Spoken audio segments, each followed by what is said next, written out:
Alors, on note également que la notion de dépréciation s'applique aussi, comme vous l'avez si bien développé, à l'unité monétaire, dont la valeur en termes de pouvoir d'achat peut être affectée sur le plan interne par l'inflation et sur le plan externe par la détérioration des termes de change. Alors, dites-nous, monsieur Eke, quelle différence fondamentale on peut établir entre l'inflation et la dépréciation monétaire? L'inflation monétaire, la dépréciation monétaire. Oui.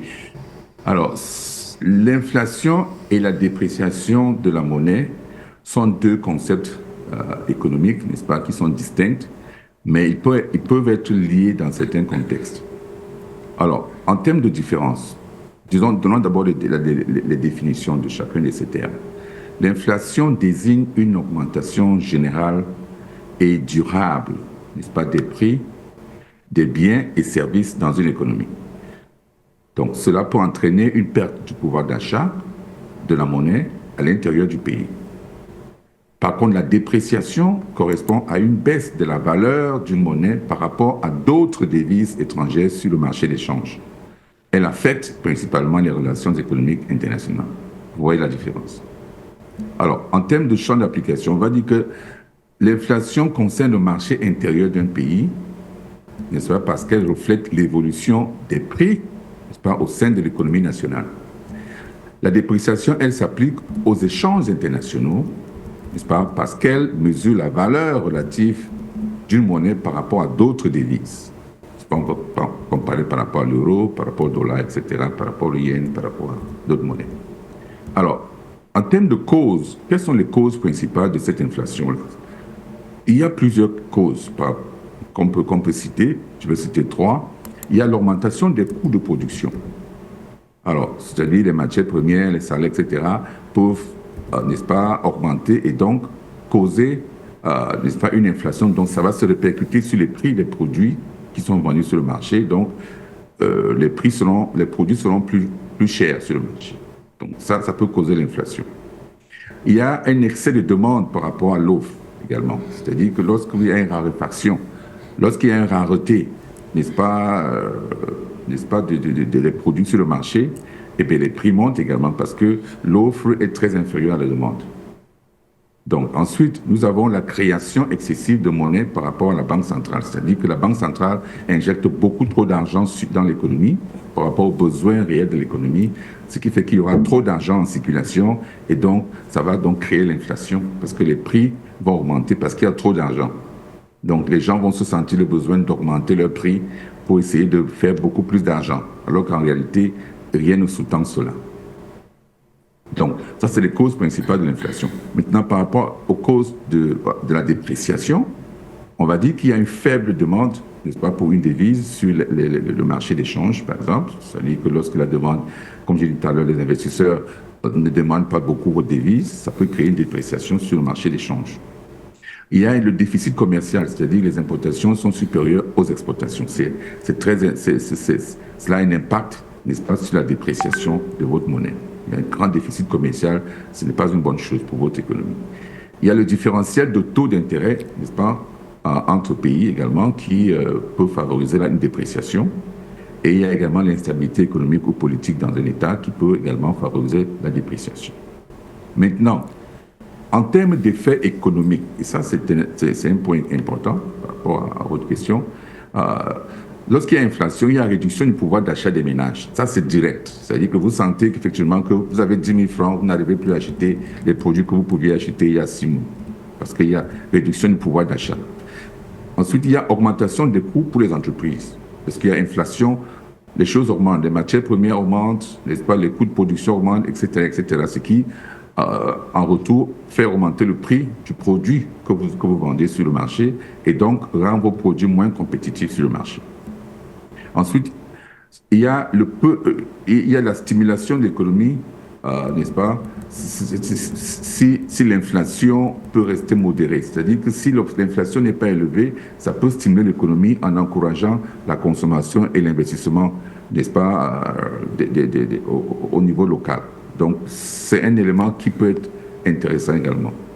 Bon, la dépréciation, n'est-ce pas, en termes d'effet économique, c'est quoi? Ça veut dire que ça rend les importations bien plus coûteux, n'est-ce pas? Ce qui peut donc aggraver l'inflation, vous voyez? Et puis, en plus, la dépréciation favorise les exportations en rendant les produits locaux moins chers pour les acheteurs étrangers.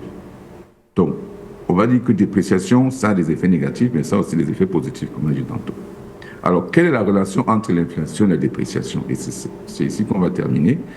Alors, une forte inflation interne peut entraîner, n'est-ce pas, une dépréciation de la monnaie sur les marchés internationaux. En effet, alors, si les prix, n'est-ce pas, les prix d'approvisionnement, ou alors si les prix augmentent, n'est-ce pas, rapidement dans un pays, sa monnaie perd en attractivité pour les investisseurs étrangers, ce qui fait baisser sa valeur relative par rapport à ces pays étrangers-là. Donc ça, c'est vraiment ce que je voulais mettre en exergue ici en termes de relation entre l'inflation et la dépréciation. Par contre, une dépréciation peut aggraver l'inflation en augmentant le coût des importations, notamment sur le plan énergétique, sur le plan des matières premières et autres. Donc, pour conclure, on va dire que l'inflation, n'est-ce pas, qu'on observe dans nos économies, est un phénomène interne qui est lié à l'évolution des prix dans le pays. Tandis que la dépréciation est un phénomène externe qui est lié à la valeur relative de la monnaie sur le marché international. Toutefois, ils peuvent s'influencer mutuellement dans certaines circonstances économiques, comme on l'a vu tantôt. Voilà. Merci. Alors, Monsieur Achille Eke, comment se protéger contre la dévaluation monétaire? Ben, écoutez, comment se protéger contre la dévaluation? Comment se protéger? Ce que vous voulez dire, c'est comment faire pour éviter qu'il y ait dépréciation? Parce que exactement. C'est ça à quoi votre question revient. Eh bien, il faut éviter de faire tout ce qu'on a dit tantôt, c'est-à-dire éviter, n'est-ce pas, d'être dans une situation où l'inflation, n'est-ce pas, va exister, n'est-ce pas? L'inflation peut être créée par un trop-plein d'argent sur le marché, des produits, n'est-ce pas, une rareté des produits qui engendrent donc une inflation, c'est-à-dire que les produits deviennent plus chers. Et ensuite, donc, il faut également éviter qu'il y ait une faible demande, n'est-ce pas, de vos devises sur le marché d'échange, par exemple. Et ça veut dire que donc, votre économie doit être bien gérée pour qu'il n'y ait pas de situations de déficit commercial, n'est-ce pas, qui vont, n'est-ce pas, faire peur, n'est-ce pas, aux éventuels investisseurs qui veulent venir chez vous investir et donc qui vont se rendre compte qu'il y a une dépréciation énorme qui existe de votre monnaie par rapport aux autres monnaies internationales. Donc, c'est le contraire. Donc, en fait, il faut bien gérer l'économie, n'est-ce pas, pour éviter donc que ces situations n'arrivent dans un état. Donc, c'est un travail journalier constant, perpétuel, parce que ça ne s'arrête jamais. Donc, il n'y a pas un moment où on se dit, bon, allez, on est arrivé à un niveau d'inflation parfait, on est tranquille, on peut dormir maintenant pendant 1 an, 2 ans, il n'y aura pas de problème. Non, il faut continuer. C'est quelque chose qu'il faut continuer à traquer au jour le jour. C'est pour ça que les instances monétaires, les dirigeants, les directeurs de la Banque centrale, c'est son travail, veiller à ce que l'inflation soit, n'est-ce pas, maintenue à un taux minimum.